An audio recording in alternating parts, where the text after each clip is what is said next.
So all the clips that you've just seen were shot admittedly badly by me on this. It's the iPhone 15 Pro.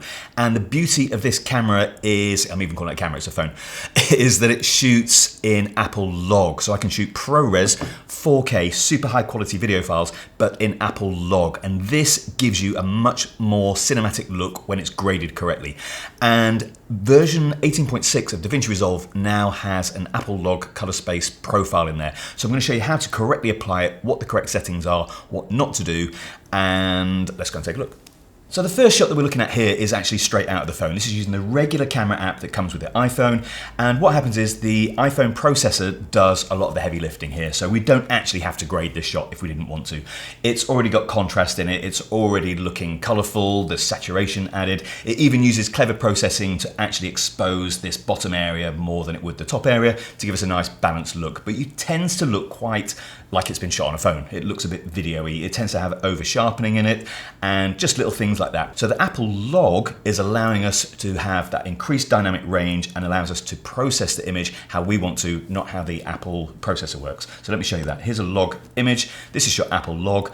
And as you can see, we've got a very wide dynamic range to play with, and we can balance this shot up now, and it's going to match professional cameras a lot better than using the straight Apple non-log. So let me show you. I'm just going to put the grade on here, and we have a much more filmic looking look. So this clip is not only shot Apple Log, but I also use the Blackmagic Camera App. So it's a free app you can download from the Blackmagic website, and that app gives you far more control. You can lock your exposure, you can lock your shutter speed, and that's going to give you far better results than the automatic settings in the regular camera app. So I'm just going to quickly show you on my phone how to set up Apple Log, then we're going to come back here and I'm going to show you all the correct settings to get your footage looking absolutely gorgeous. So on your iPhone, you want to go to your settings, and then you want to scroll down until you find the camera setting. Switch on that, and then you'll see your video settings. You can record at 4K, HD, but also you've got formats. So if you press on formats, scroll all the way down to the bottom, and you'll see there Apple ProRes. So you enable that, and then ProRes encoding, you can select HDR, SDR, and log. So log is the setting that we want to use. So now when you open up your camera app, your regular camera app, you'll see in the top you've got ProRes. It's disabled by default because obviously these are very high file sizes, and you'd literally just switch that on and you're ready to go. And you'll then see that the profile looks very flat. Okay, so you're actually viewing it in the log profile. Now, if you're recording using the regular camera app on your iPhone, you can't regulate things like the shutter speed and the ISO. These things are constantly changing to give you the correct exposure. So what you can do is go to the App Store and download the Blackmagic Camera App. It's completely free, and install that. And this gives you much more control. So let's have a look. So the Blackmagic Camera App, let's open that up. I'm not going to do a detailed tour of this. There's many tutorials on YouTube that show you how to do this, but the takeaways for me, I can adjust the frames per second here, so let's put it up to 50. That automatically adjusts the shutter speed for me, so I'm going to get this really nice filmic look. These are all fixed. The white balance can be automatic, but as soon as you start recording, it locks it, so you don't get that varying white balance. It's really smart to work with. You'll also notice I'm not seeing the log profile. This is going to record in log, but I've got a display LUT built into this that I've switched on. So this is going from Apple Log to Rec 709, giving me a much more realistic image while I'm out filming of what it's going to look like. You can also record directly onto a USB-C drive, so I could take that, plug it into my grading suite, and just start grading up footage. So that's fantastic. One thing to bear in mind with the Blackmagic Camera App with these professional video settings that are locked and going to give you that nice filmic look is as soon as you go outside, you're going to be so overexposed. You've got to get a cage on your phone and an ND filter. All right, so I've just got a little cage on here. It's really cheap. ND filter, and you're good to go. The first thing we need to do is our color management, as I do with all of my projects.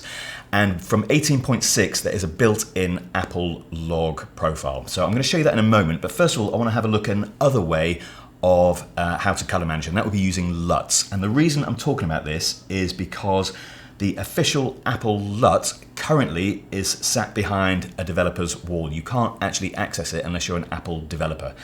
So I did a bit of rooting around on the internet, and I found people have actually posted it in various places, but the true source of it I don't actually know, and I'm just going to show you something so you don't make this mistake. So I've downloaded what's called the Apple official LUTS that goes from Apple Log to Rec 709. I've installed it into my LUTS folder on DaVinci Resolve. I'm going to show you what happens. First thing I can do is right hand click on here, go to LUT, and I've installed Apple Log, and this is the first one that I found.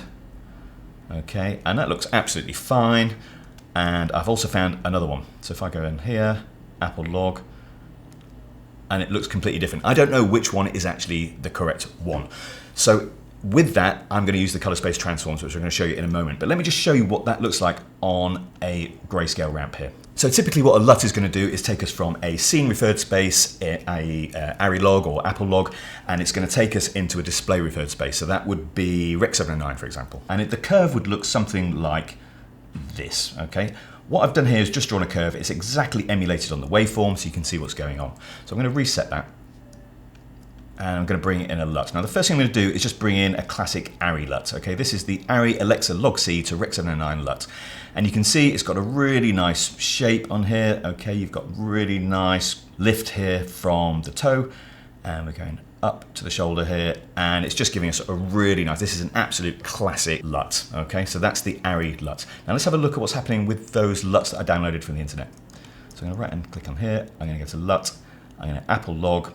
And the first one here, this is log to linear, so we don't want that one. We want Apple log to Rec 709. If I click on this one, we're getting a curve, okay, which I'm expecting. So it's going to take us out of log and it's going to bring us into a Rec 709-ish color space. But look at the curve here, okay? So at the toe here, we've got this big, long point here on the blacks until it actually starts lifting. So this is indicating to me that the blacks are going to be not crushed, but they're going to be sitting very low. And then when we come up to the top here, look at this, you've got these sort of weird jagged lines. I have no idea what that is supposed to be, but I don't like it. So what I'm going to do is use the other one. Okay, and say conversion LUT, Apple log to Rec 709, and we're getting a much nicer curve here, okay? So this one is probably more accurate, but I don't actually know. Now what I do know is if I apply the color space transform from Resolve, I get a very different look than that. So to get this correctly from Apple log to Rec 709 using the correct profile, I'm going to use a color space transform. So let's have a look at what that looks like on this ramp. So I'm going to go to my input gamma. I'm going to say Apple log. Well, let's have a look at the ARRI log first. So ARRI log C3, you get that classic curve. Now let's just change that to Apple log.